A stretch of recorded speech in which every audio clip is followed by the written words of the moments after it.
All right, Shalom. I'm going to give all praises and honor and glory to Yahweh, Ba'ashem, Yahweh Shai, Ba'ashem, Bakak Wadash. I want to say double honors to the apostles, to the bishop elders at Great Millstone, the teachers, word, the truth, and sincerity for ruling well, and salutations to my fellow Akim across the four corners of the globe, preaching and prophesying in the name of Yahweh, Ba'ashem, Yahweh Shai. Hey, this is the brother Gabar Yahweh from GMS Hawaii, coming to you with another lesson. And this lesson was inspired by this video I'm going to play in front of you, and it's off of TikTok. I was on TikTok and I saw this woman's page, and she used to work for the housing authority, or HUD. What does HUD stand for, Salakia? HUD is HUD, Salakia. Um, HUD stands for Housing and Urban Development. All right, and so just to give you a quick synopsis, someone asked her a question. She said, I think refugees have figured out a way to scam the government because they get Section 8 in nice areas and their adult kids are rich, which is true. So, when you grow up, I grew up in the so-called ghetto, Salakia. So, like I was saying, I grew up in the ghetto, and this was kind of typically what you would see a Section 8 house look like in your everyday average, any ghetto USA. Obviously now, Section 8 looks a lot different than it used to back in the day. Section 8, they torn houses down and they created these new modern places that allowed Section 8.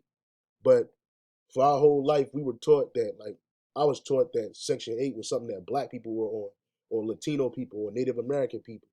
And a lot of renters didn't want to accept Section 8 vouchers because of the type of residence, so to speak, it would bring. But after doing some research from watching this video, after doing my research from watching this video, I found a lot of racial disparities amongst housing in America. And I mean, I didn't go through every situation in America, but we know, and it's also too how we know we're the Israelites, because we're suffering this curse. Again, whenever you think of Section 8, you think about so-called black people, Latino people, and Native American people. Rarely would you ever think that white folks was on Section 8. And that's a whole different ball game. And another thing that inspired this, Salaki, I'm under the weather, but another thing that inspired this lesson, I was speaking to Elder Mwatazat from LA a couple days ago, and he was telling me how the Ukrainians, refugees over there in California, are getting these $300,000 homes, and they're getting a free Tesla. They get a free Tesla. You know what I mean? To get put on their feet. But when Jake comes over here to this country, you don't get that. People talk of these Edomites and these politicians talk about the immigration problem. These are issues that they know affect the working class Edomites in America. All right, and it's get them to go out and vote for them, so they can get into power, you know.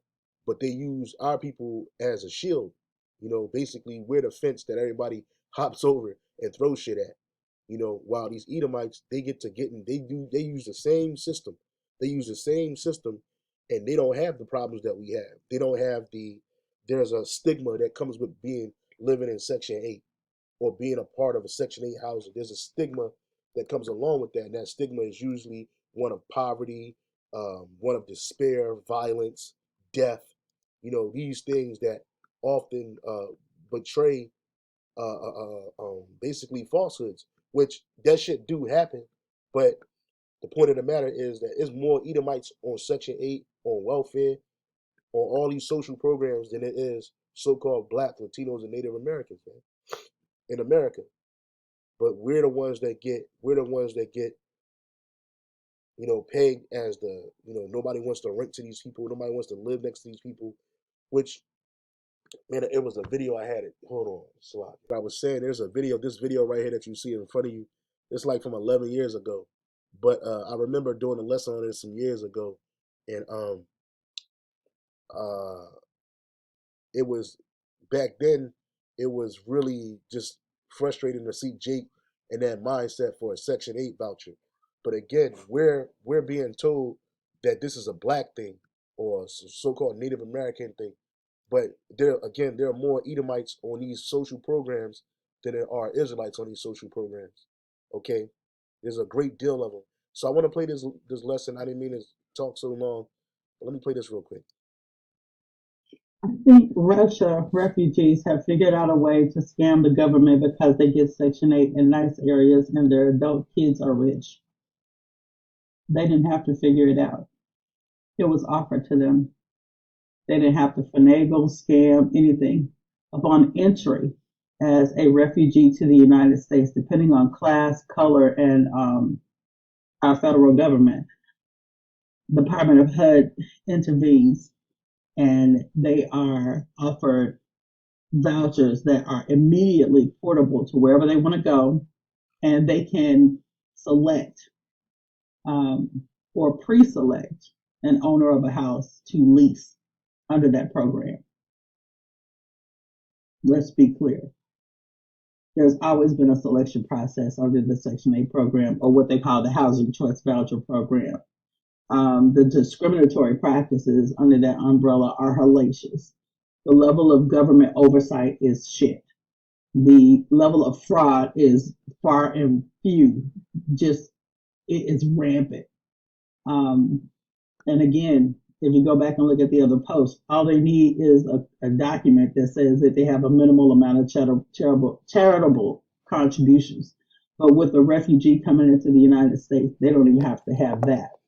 That zero income satisfies them under the presets that the government has given them to qualify. So it's established in a way that keeps us as taxpayers continually paying for subsequent housing until the day they die. Damn. Sad, but that's how it's run. And I'm not in that field or industry anymore. I got sick of it. Yeah, so here it is, and and that's she got sick of it because she's an Israelite. She's I don't care what she's doing, what she look like right now. This woman, she got sick of it because she saw the racial disparities that happened. And again, the woman said that these people live in these homes for the rest of their life until they die. But then you get on Jake about living in Section 8. You got 3 and 4 generations in Section 8 housing, living in these homes, and they're building Salakia. You got a whole bunch of Jakes living in these homes, and they're building families in these homes, but they're being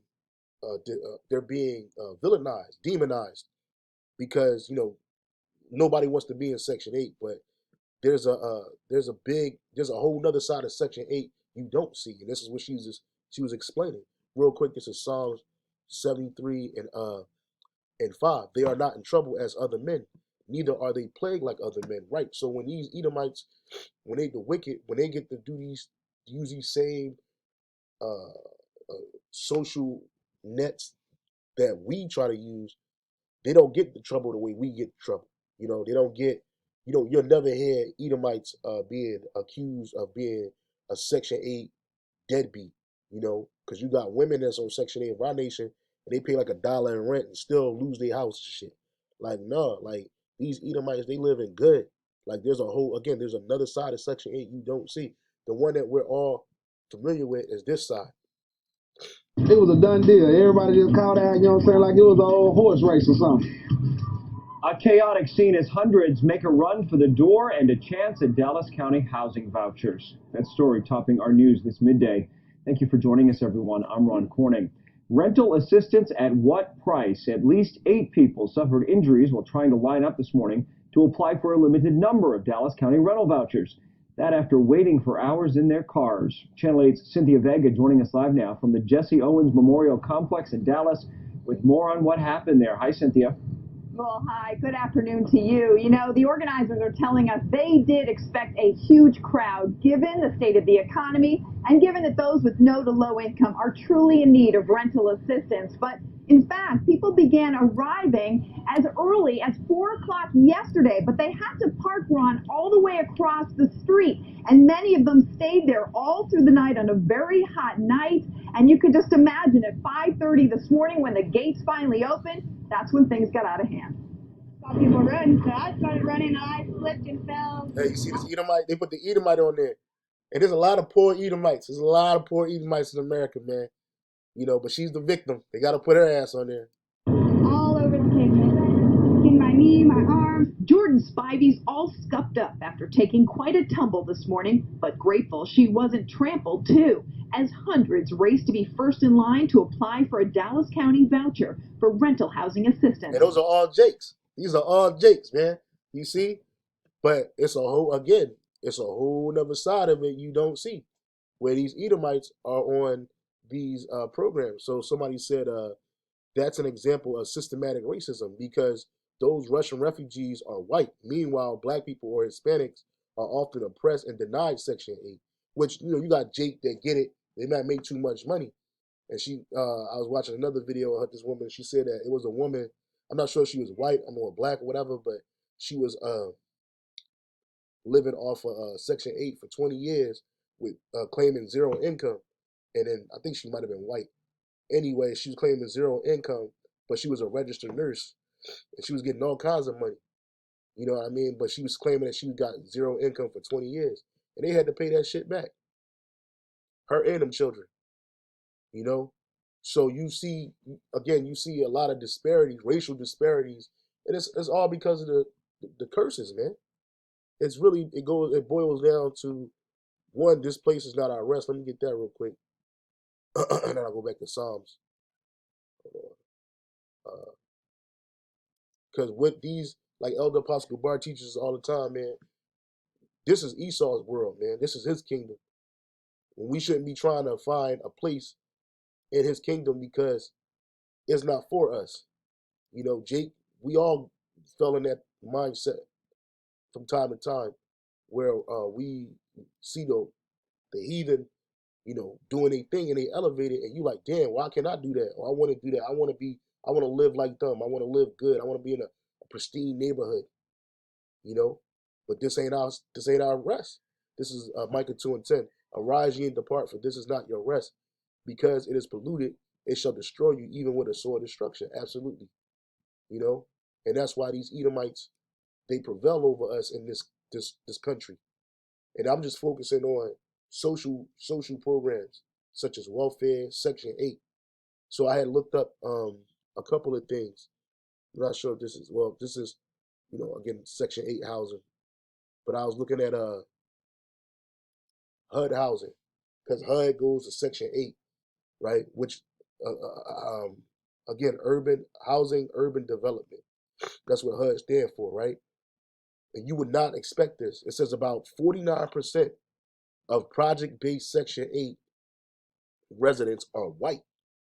About a third, 33%, are black, and 13% are Hispanic. Across all public housing, about 45% of residents are black, while another third are white, and a little over 20% are Hispanics, man. So I'm not sure how they got these numbers from these numbers, because in this, it says that 49% or damn near half of Section 8 people are Edomites, man, right? But then you'll see an article like this: National Low Income Housing Coalition, racial disparities among extremely low income renters, Black, Native American, Hispanics, these are all the tribes. Housing, I'm going to read that again. Black, Native American, and Hispanic housing are more likely than white households to be extremely low income renters, with incomes at or below the poverty level, or 30% of their area median income. For there is a dire shortage of affordable and available homes. Nationally, there are 37 rental homes for every 100 extremely low income renters households. 20% are black households. 18% are American Indian or Alaskan Native households. 16% of Hispanic households are extremely low income renters. 6% of white non-Hispanic households are extremely low renters, man. And again, they're not in trouble like other men.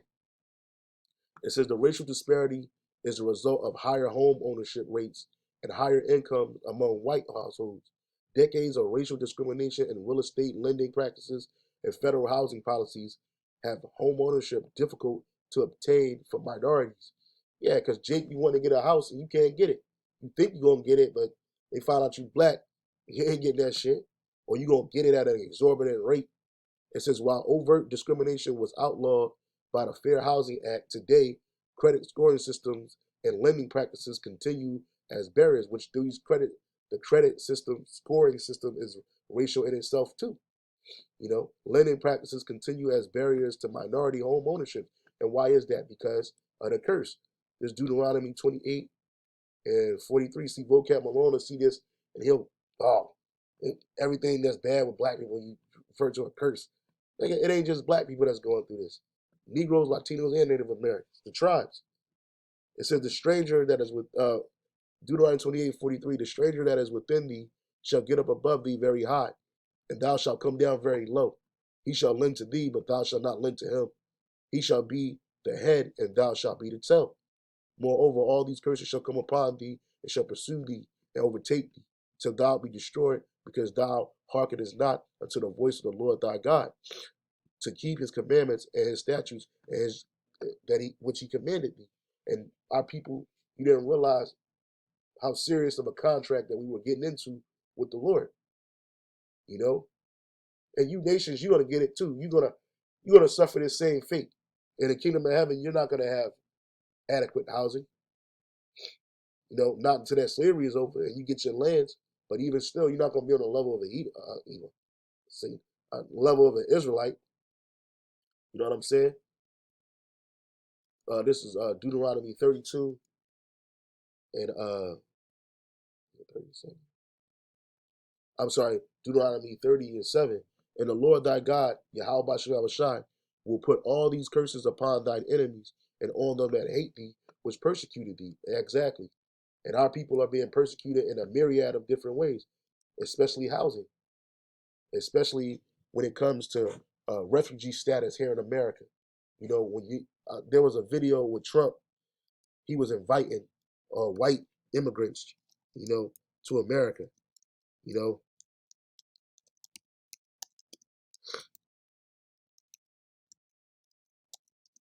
He was inviting white immigrants to America. White nationalists praised Trump announced immigration proposal for the House. Let me see. It's our right as a sovereign nation to choose immigrants that we think are the likeliest to thrive and flourish and love us. Whether Donald Trump wanted to or not, his tough immigration speech triggered support among people who see immigration by minorities as a recipe for disaster. Yeah, but you never hear that referred to these Edomite immigrants, like these Ukrainians right now. These Ukrainians that coming to America, man, they getting paid. Even the other heathen, they come to America, they getting paid, man. They jump on the first fucking boat up out of Ukraine, flight out of Ukraine, man, to come to America so they can live the American dream, man.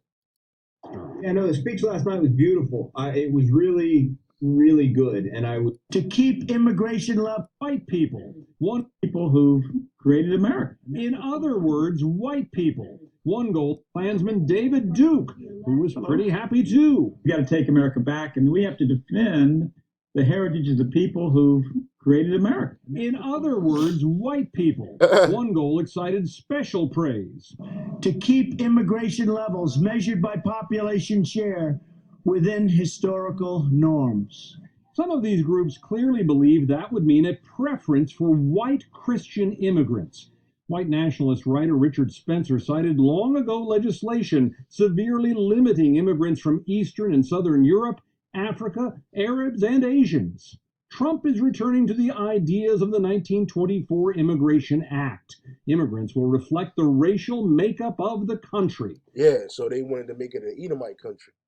And again, that's why you Edomites, that's why these devils, they get to live. When they come over here to this country, they actually experience the so-called American dream. When they use these social programs, they experience the social programs as they were intended for. These social programs weren't intended for Jakes. That's why when you see Jake living the life in these different projects and low-income housing areas, it's always fucked up. because it wasn't for us. It wasn't set up for us. Again, Micah 2:10, arise ye and depart, for this is not your rest. Let me get that. I don't think I read that. I don't recall it, but if I did, I'm going to read it again. Micah 2:10, it says, arise ye and depart, for this is not your rest. Because it is polluted, it shall destroy you, even with a sword destruction. And that's what America is about, destroying Jake. You know what I'm saying?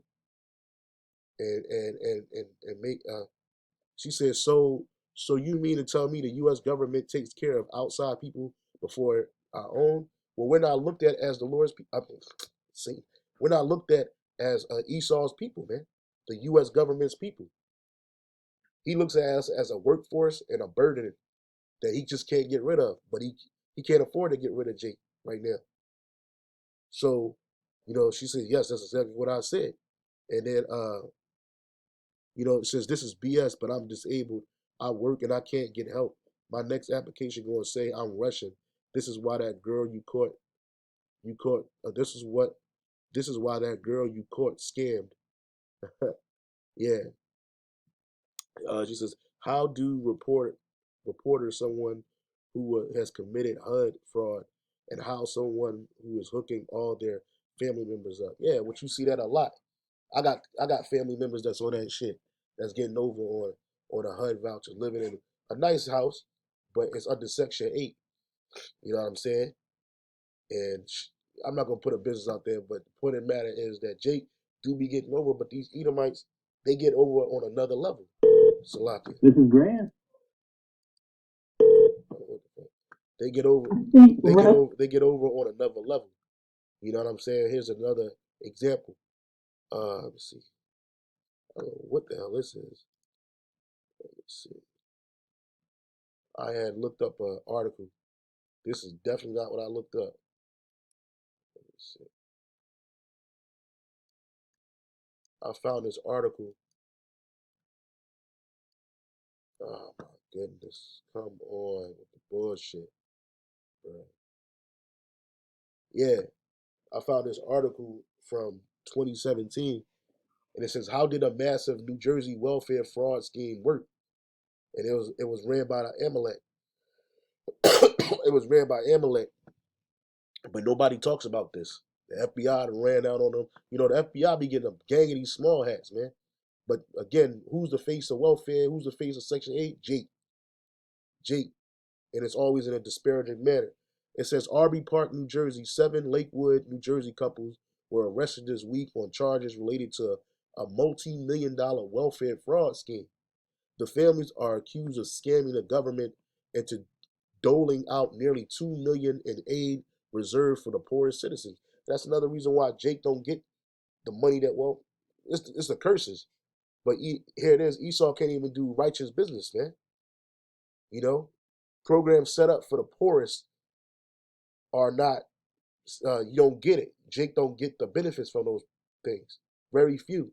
And then when these Edomites use welfare, it don't break up their families.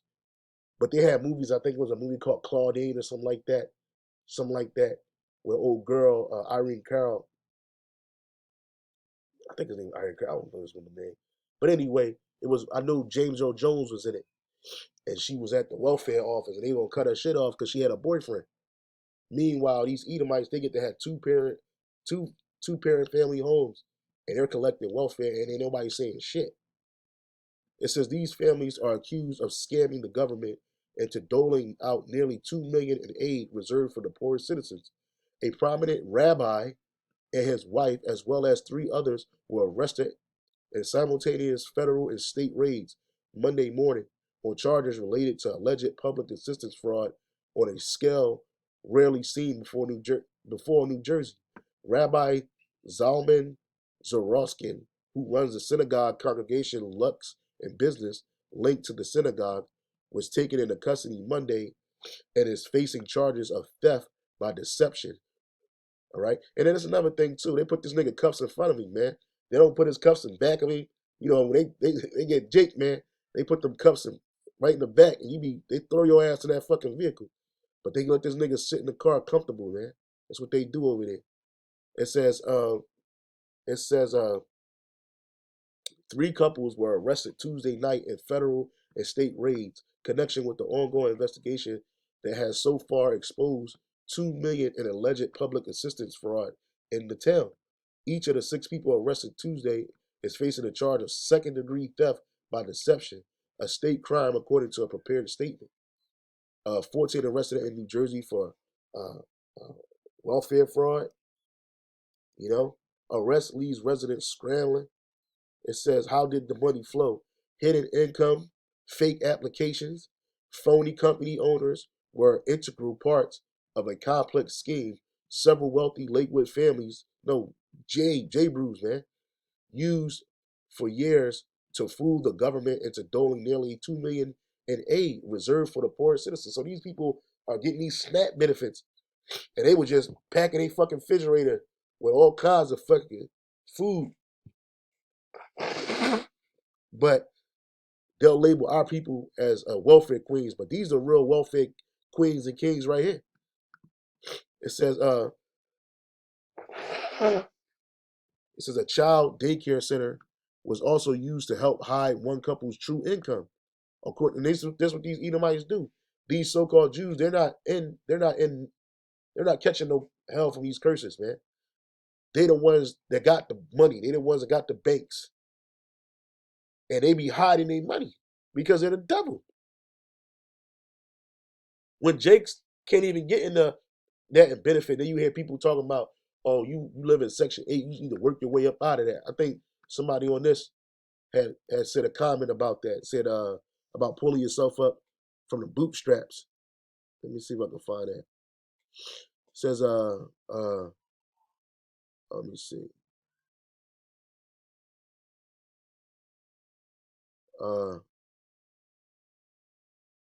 Maybe that's why I don't care about the black nurse and kids you referenced. She wasn't black, she was white. She was white. Yeah, she was white. I knew she was white. It says, yeah, here it is right here. Everyone can get their little handouts, but they tell us every time to pull ourselves up, to pull ourselves from our bootstraps, man. You see? Because these niggas are the devil. They speak evil concerning oppression. This is Psalm 73, um, verse 8.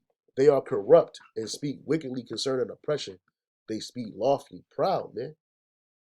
But the whole time, here it is, these niggas, because these are the real niggas right here. These niggas was making bank, man. And they probably all beat these charges. It's nothing. You know, they got the J. Brew lawyers. You know what I'm saying? You'll never hear a whole bunch of J. Brews in jail behind some shit like this. It says, again, a child care daycare center was also used to help hide one couple's true income, according to the charges. Using public records, federal complaints, and interviews with the law enforcement officials, the puzzle works of the government assistance fraud charges.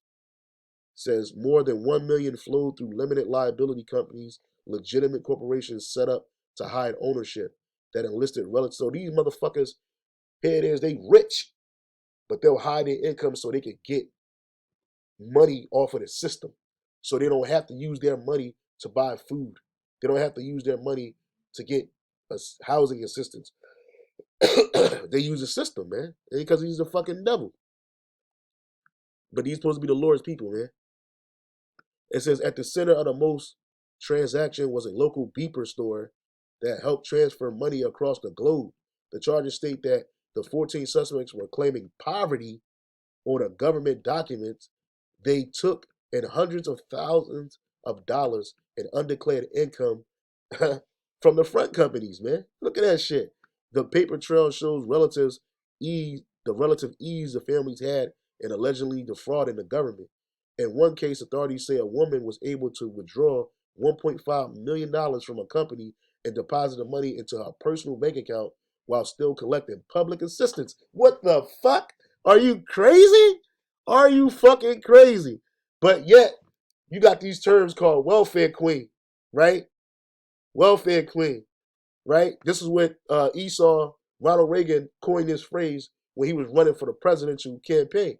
Welfare queen is a derogatory term used in the United States to refer to women who allegedly misuse or collect excessive welfare payments through fraud, child endangerment, or manipulation. Reporting on welfare fraud began in the early 1960s, appearing in a general interest magazines such as Reader's Digest. The term originates from the media reporting in 1974 and was popularized by Ronald Reagan, beginning with his 1976 presidential campaign. Since then, the phrase welfare queen has remained a stigmatized label and is sometimes directed toward black single mothers. Hence, it is considered racist by many. Although women in the U.S. could no longer stay on welfare indefinitely after the federal government launched a temporary assistance for the needy families. Yeah, so they basically put them back to work and shit. You know what I'm saying? But yeah, it says the idea of the welfare fraud goes back to the early 1960s when a majority of known offenders were male. Despite the many journalistic exposés were published at the time, those who would come to be known as welfare queens magazine published a sensational story about mothers gaming the system. The term was coined in 1974 either by George Bliss, Chicago Tribune, and Linda Taylor, or by Jet Magazine. And these are nigga magazines, showing that these niggas ain't with you. Neither publication credits the other in their welfare queen stories of the last year. Taylor was ultimately charged with $8,000 in fraud and having 4 aliases. Yeah, I remember that woman. Let me see. Linda Taylor. This woman right here. They called her the welfare queen because she was duping the system, you know. But meanwhile, the real welfare kings and queens are you damn Edomites, man. Are you motherfucking Edomites, man? Yeah, these are the same story. Here they living in these houses and shit, rent free, making millions, man. Making motherfucking millions, bruh. Living rent free, making millions of dollars. But yet, our faces are the ones on it. So right here it says, this is 51 welfare statistics. I'm not going to read all of these about race, year, and chart. Every fifth American, or 19% of the U.S. population, uses welfare. We've compiled numerous statistics. Check it out. Let me see. Yep. Many different races receive SNAP benefits.